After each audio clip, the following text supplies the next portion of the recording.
Coucou, bienvenue au Café des Burnies, le podcast qui prend soin des nanas en burn-out. Je m'appelle Sarah, je suis infirmière, naturopathe et ma mission est de t'aider à déculpabiliser, à sortir de ton isolement pour recharger tes batteries et être épanouie. Chaque semaine, que ce soit en solo avec une nana inspirante, on parlera dévalorisation, échec, mais aussi résilience, espoir, reconversion et surtout trichothérapie.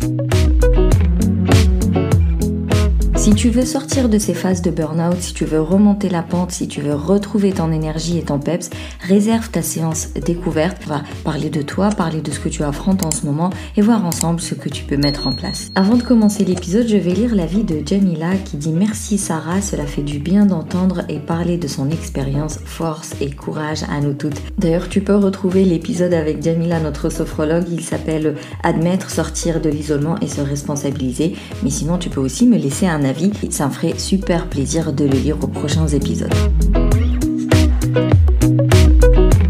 Alors aujourd'hui, je vais te parler des routines self-care. Mais tout d'abord, parlons des habitudes.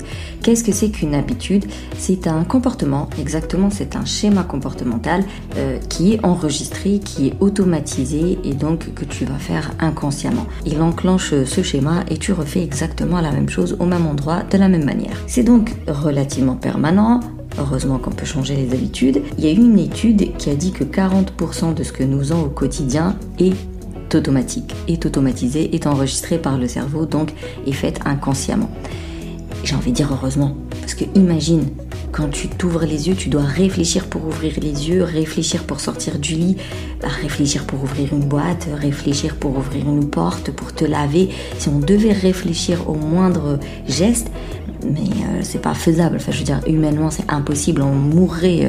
Donc heureusement que le cerveau est malin, il sait analyser ce que tu penses, ce que tu dis, ce que tu fais et surtout ce que tu répètes et les moments où tu actives de la dopamine, cette fameuse ce shoot là de wouhou c'est trop bien, on appelle ça la récompense. Donc il va analyser ce que tu fais et à chaque fois que il y a une récompense, il va se dire c'est-à-dire que le schéma là, tout ce qu'on vient de faire, ça a l'air d'être intéressant pour cette personne, on va aller l'enregistrer et comme ça on va le ressortir dès que possible, on va gagner du temps. Il faut toujours se rappeler que notre cerveau il est primaire, pour lui il doit enregistrer le plus de choses pour être prêt à affronter un danger, un imprévu. L'habitude c'est le fait d'enregistrer des schémas comportementaux, donc des schémas de pensée, pour économiser en énergie consciente et permettre à l'individu d'être opérationnel au cas où.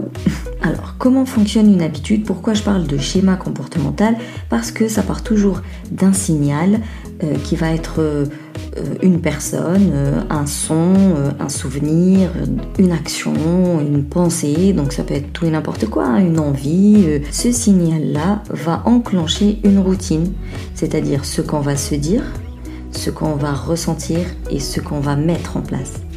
Et ensuite, après la routine, il va y avoir une récompense. Et quand je parle de récompense, oui, ça peut être un truc chouette, genre manger un carré de chocolat, une glace, lire un livre super sympa, rigoler avec une copine au téléphone. Donc ça peut être vraiment quelque chose de très sympathique. Mais le fait d'engueuler ton enfant ou de prendre la tête avec ta partenaire de vie ou t'embrouiller avec ton collègue, le fait de crier, le fait d'évacuer son stress quelque part, le fait de se lâcher, même si c'est très négatif comme émotion, c'est que là tout de suite tu avais besoin de hurler et voilà, t'as hurlé.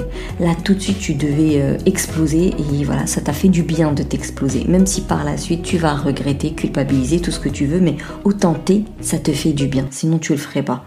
Donc ça reste une récompense. Donc le cerveau, lui, il ne fait pas la différence entre une récompense chouette, je viens de rigoler pendant 1 heure au téléphone, et une récompense, pour nous, elle n'est pas du tout une récompense, le fait d'engueuler un enfant par exemple. Le cerveau, il fait pas la différence entre la bonne habitude et la mauvaise habitude. Lui, tout ce qu'il comprend, c'est que tu as eu ce shoot de dopamine, tu as eu ce shoot de noradrénaline et compagnie, ok, je garde, j'enregistre, j'automatise et je le ressors à la prochaine fois. Et du coup, on va profiter de ce potentiel de notre cerveau d'enregistrer les schémas comme ça parce qu'il y a un shoot de dopamine. On va les utiliser, mais à bon escient, parce que même si c'est super cool d'automatiser 40% de nos gestes, des fois ça nous dessert. Ça nous dessert lorsqu'on a des mauvaises habitudes, entre guillemets. Donc on va aller chercher des routines self-care qu'on va vouloir automatiser. Des routines self-care, c'est des habitudes bien-être. Tout simplement, c'est des habitudes qui nourrissent notre bien-être, qui lui va venir entretenir ta résilience, qui elle va te permettre de surmonter cette phase difficile, ce questionnement, ce brouillard dans lequel tu es en train de te balader depuis un moment. Il n'y a pas si longtemps, je parlais avec une pote, et puis j'étais en train de lister tout ce qu'on pouvait faire comme routine self-care. Et elle me dit, non mais moi quand je suis bien, je fais tout ça. En fait, c'est tout le souci. Bien sûr que quand on est bien, on fait tout ça. Enfin, je veux dire, quand t'es bien, t'es bien. Tu trouves le temps, tu te poses, tu souris, t'as la motivation d'aller faire ceci, d'aller faire cela, tu prends les choses bien, tu prends du recul. T'es bien dans ta peau, donc tout va bien, quoi. Mais ce n'est pas le bien-être qui va mettre en place des routines bien-être. Sinon, ce serait trop simple. C'est parce que tu as des routines self-care qui sont tellement automatiques, qui sont tellement, qui se font naturellement, qu'elles vont nourrir au fur et à mesure, au quotidien, ton bien-être. Donc, faut pas attendre d'être bien dans sa peau pour mettre en place des routines bien-être. C'est comme les gens qui attendent d'être motivés. La motivation, elle va jamais te tomber dessus. C'est parce que tu vas mettre en place des choses que tu vas nourrir ta motivation. C'est bizarre, mais c'est la réalité. C'est pas en restant comme ça, raplapla et juste te plaindre que la motivation va venir toquer chez toi. Allez, vas-y, aujourd'hui on se bouge. Jamais de la vie. C'est parce qu'un jour, tu vas prendre conscience et un jour, tu vas accepter la situation dans laquelle tu es et un jour, tu vas te donner les moyens de te bouger. Et c'est en faisant des petites actions au quotidien que la motivation va se recharger, tout simplement. Quand je parle de recharger ses batteries, la motivation en fait partie. Donc les routines bien-être, on les fait surtout quand on est au plus bas, parce que c'est ça qui va nourrir ton bien-être justement. Alors voici les 3 questions à se poser pour mettre en place des routines self-care personnalisées, adaptées et tout ce que tu veux. Tout d'abord, quoi ? Donc là, tu vas lister tout ce que tu aimes faire, tout ce que tu aimais faire, tout ce que tu faisais avant, que tu ne fais plus aujourd'hui, tout ce que tu as envie de faire aussi, que tu n'as jamais fait, et pourquoi pas tout ce que tu n'as plus envie de faire. Mais après, tu verras, la liste, elle est grande. C'est pas possible de faire tout ça. En tout cas, si tu as 20 trucs sur ta liste, tu pourras pas tout lancer en même temps, c'est impossible. Donc tu vas en choisir maximum 5 en fonction des activités. Si tu me dis dans les activités, il y a et du dessin, et 2 heures de sport, et 3 heures de méditation, et un bain tous les soirs, je vais dire non, vas-y, calme-toi, déjà 3 heures de méditation, c'est énorme. Donc tu calcules quand même les activités qui t'intéressent et tu évalues ce qui est faisable et du coup tu prends le plus important pour toi, ce qui est prioritaire pour toi, ce que tu as trop envie de mettre en place le plus rapidement possible. Ensuite on passe au quand. Quand est-ce que tu peux faire cette routine self-care ou ces routines self-care? Est-ce que tu peux en faire une le matin, une le soir? Est-ce que tu peux en faire une à 10h, une à 14h? Est-ce que tu peux juste en faire une le soir? Est-ce que tu peux juste en faire une le matin? Et enfin, combien? Combien de temps va durer ces routines ou cette routine self-care? Est-ce que tu te donnes une demi-heure le matin? Est-ce que tu te donnes un quart d'heure le soir? Est-ce que tu te donnes un quart d'heure entre midi et 2? Et encore une fois, tout dépend de l'activité que tu as envie de faire. Mais dans tous les cas, dis-toi que même 10 minutes, c'est très bien. Si tu tiens 10 minutes tous les jours pendant une semaine, eh bien c'est très bien. Parce que, rappelle-toi, la dopamine, c'est un neurotransmetteur, donc il est là pour véhiculer des infos, mais il est aussi addictif en fait. Il a cette notion de seuil de tolérance. Donc au début, si tu fais 10 minutes, au début c'est relou, on est bien d'accord, au début tu n'auras pas ta dopamine tout de suite. Au début, tu vas plutôt négocier avec ton cerveau pour ne pas oublier la routine. Tu vas vraiment négocier au quotidien pour que la routine elle ait lieu quand tu l'as prévu et autant de temps que tu as prévu. Mais après, il va commencer à y avoir des shoots de dopamine. Et plus le cerveau va s'habituer à 10 minutes de bien-être, plus il va en demander plus. Et donc en fait, naturellement, tu vas t'accorder 15 minutes. Au bout de quelques jours, naturellement, tu vas monter à 20 minutes. Parce qu'il y a cette notion de seuil de tolérance qui est super bien pour le coup, qu'on va utiliser à notre avantage. Après, il y a une question bonus pour les nanas, mais forcément, moi je travaille qu'avec des nanas. Eh bien, c'est le cycle menstruel ou alors le cycle lunaire pour celles qui sont trop déréglées ou pas réglées du tout. Donc quand je parle de cycle lunaire, encore une fois, je ne vais pas te demander de danser sous la lune autour d'un feu de camp ou je ne sais quoi. Te renseigner sur le cycle lunaire et comprendre quelle action il a sur ton corps et sur tes humeurs. Sinon, identifier tes saisons du cycle menstruel et adapter tes routines donc en fonction soit des phases pump it up, que ce soit lunaire ou menstruel, donc les phases fortes où tu es trop dynamique, tu mets des routines self-care qui vont venir alimenter ça, soit des routines plutôt introspection, calme, cocooning, lorsque tu es dans les phases où tu en as besoin. Donc le but c'est de venir vraiment adapter la routine à ton état émotionnel et physique. Et enfin, je te donnerai the astuce pour mettre en place une routine self-care. Eh bien, c'est de mettre en place une routine self-care. Non, sérieusement, comme je dis, on n'est pas à Poudlard ici. Moi, la première, j'aurais trop kiffé y être. Mais voilà, on est dans une vie, il n'y a pas de magie. Désolée, en tout cas, il n'y a rien de miraculeux. Garde à l'esprit que tu es le capitaine de ta vie. C'est toi qui décides, de l'autodiscipline, de la conviction. Et surtout, donne-toi les moyens.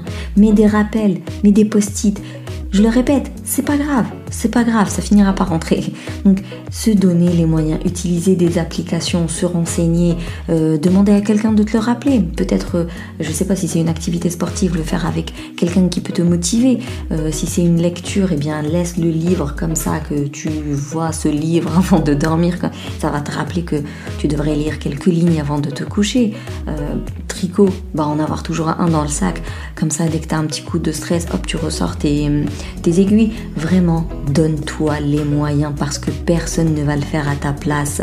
Qui va être autant intéressé par ton bien-être que toi-même. Alors oui, il y a des astuces, il y a des techniques, il y a des applications. Et d'ailleurs pour ça, j'en profite, je te parle du Switch Event qui aura lieu du 25 au 27 juin. Et là, pour le coup, c'est vraiment l'événement pour choper tous les conseils et toutes les astuces pour revoir son organisation, pour revoir son efficacité, sa productivité. Même, il y a tout un travail d'introspection, de bien-être et de santé. On va même parler alimentation et routine self-care. Pour le coup, c'est un événement anti-procrastination. Voilà, c'est un événement où tout est en ligne, c'est pas des formations. Donc, tu es là, tu assistes à des conférences, à des ateliers, tu auras des cahiers d'exercices. Je te mets le lien dans le descriptif de l'épisode, tu pourras t'inscrire, c'est le 25, 26 et 27 et en plus ils donnent une masterclass le 18 où là ils vont donner 60 tips pour mieux gérer son temps. Voilà, clairement, pendant 1 heure, ils vont te donner 60 conseils pour mieux gérer ton temps. Mais tous ces outils-là ont besoin d'un terrain fertile pour reprendre, pour s'enraciner et pour, pousser et faire toutes les phases là d'une plante. Donc, si toi, tu ne prends pas conscience qu'il n'y a que toi qui peut bouger, il n'y a que toi qui peut faire les choses pour toi, j'ai beau te donner tous les outils du monde, tu ne pourras pas les mettre en place. Pour récapituler l'épisode, je dirais qu'il faut utiliser cette capacité du cerveau à enregistrer, à automatiser des schémas comportementaux pour mettre en place des routines self-care. Et quand tu vas automatiser une routine self-care, tu vas nourrir ton bien-être et donc tu vas nourrir ta résilience et donc tu pourras faire face aux événements de la vie et notamment cette phase difficile que tu traverses. Pour mettre en place des routines self-care, il faut tout d'abord te poser 3 questions. La première, c'est quoi ? Donc quelle activité ? Et prioriser si jamais il y en a plusieurs. Deuxième question, c'est quand ? À quel moment de ta journée, en fonction de tes journées, tu peux mettre en place une routine self-care ? Et 3, de combien de temps va durer cette routine-là.